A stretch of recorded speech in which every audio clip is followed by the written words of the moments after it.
further and discuss some another concept regarding plane mirror, that is deviation. How to find angle of deviation. Okay.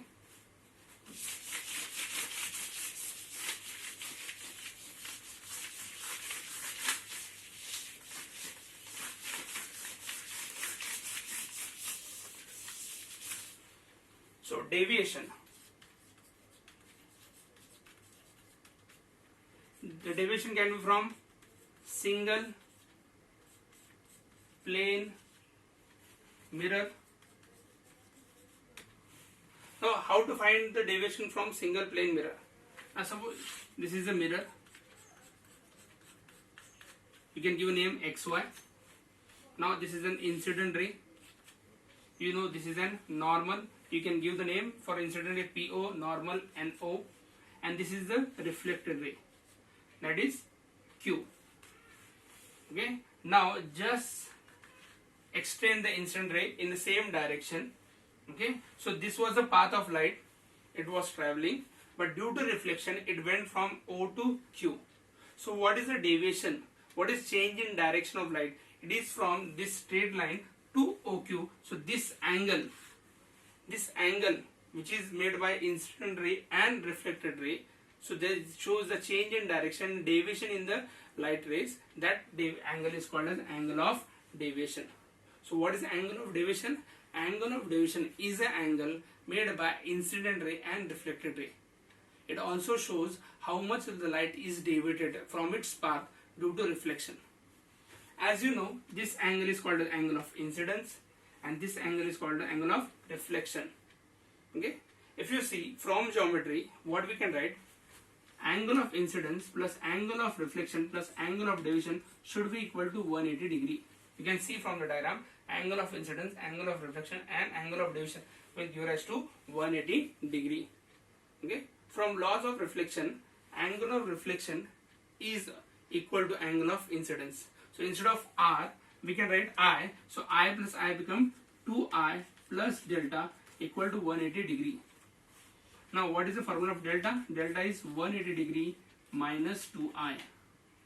This is the formula for angle of deviation due to single plane mirror.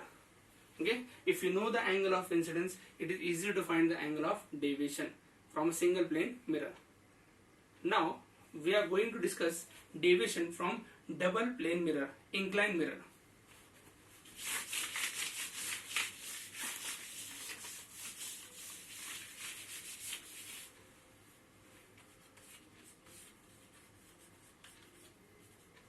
Now suppose there are two mirrors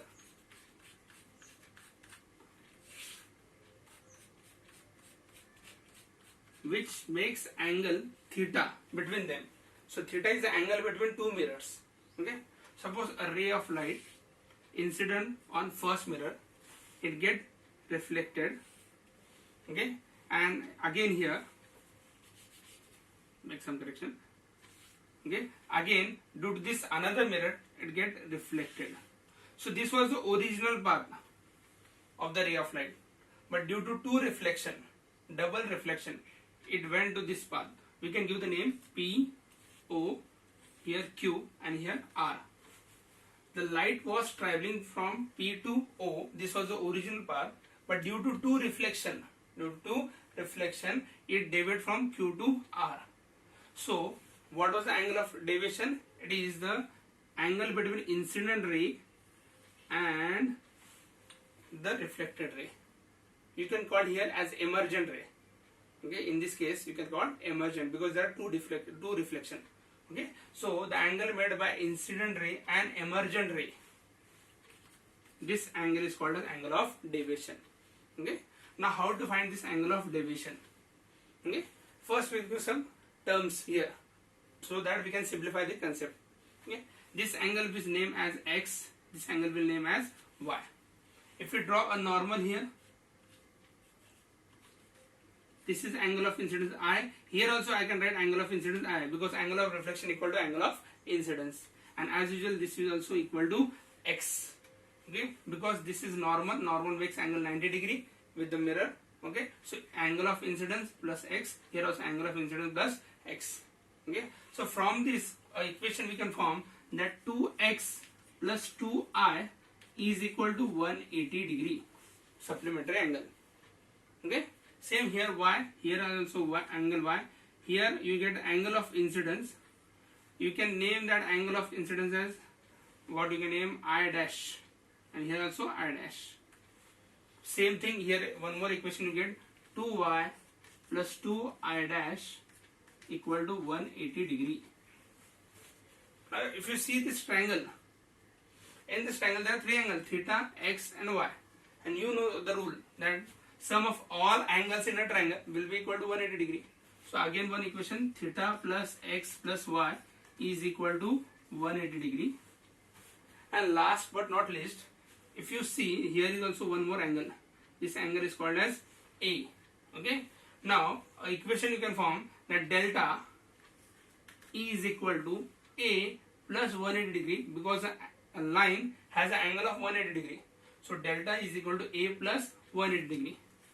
A plus 180 degree. So these are the equation. This will help us to solve or to derive the formula for angle of deviation, that is delta. Okay.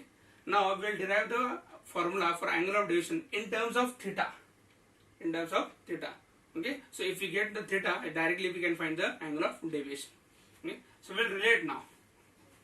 Now if you see here 2x, 2y, 2i, 2i dash, a 180, 180. Okay. And delta is equal to A plus 180 degree. Now if you see this triangle, in this triangle also sum of all angles will be equal to 180 degree. So one equation what you can write, 2i plus 2i dash plus A is equal to 180 degree. Is equal to 180 degree. Now instead of 2i, what I can write, 180 minus 2x. If I rearrange the equation first, this first, second, third and fourth. If I rearrange the equation first, instead of 2i, what I can write, 180 minus 2x. Now if I rearrange second equation, what I get, 180 minus 2y plus A as it is, 180 as it is. Okay. Now if you see here 180 will become 360. It become 360. Okay. Now here 360 minus 2 is common in this two, x plus y plus A equal to 180 degree. Now what we'll do, we'll transfer this 180 degree to this side and this minus 2x plus y on that side. So 360 and this 180, here it is plus, here it become minus. 360 minus 180, it will become 180. Okay, and as we transfer this that side from left hand side to right hand side, it become 2x plus y. Again here plus A as it is. Now if you see this equation, A plus 180 will be equal to delta. 180 plus A will be equal to delta. So here we get delta equal to 2x plus y. See this equation, x plus y, 180 degree theta. If we rearrange, what will get? To keep 2 as it is, instead of x plus y, what we can write, 180 degree minus theta, and at last what we can conclude, delta equal to 2 into 180 will become 360 degree minus 2 theta. This is the formula with which you can find the angle of deviation when you know the angle theta between two mirrors.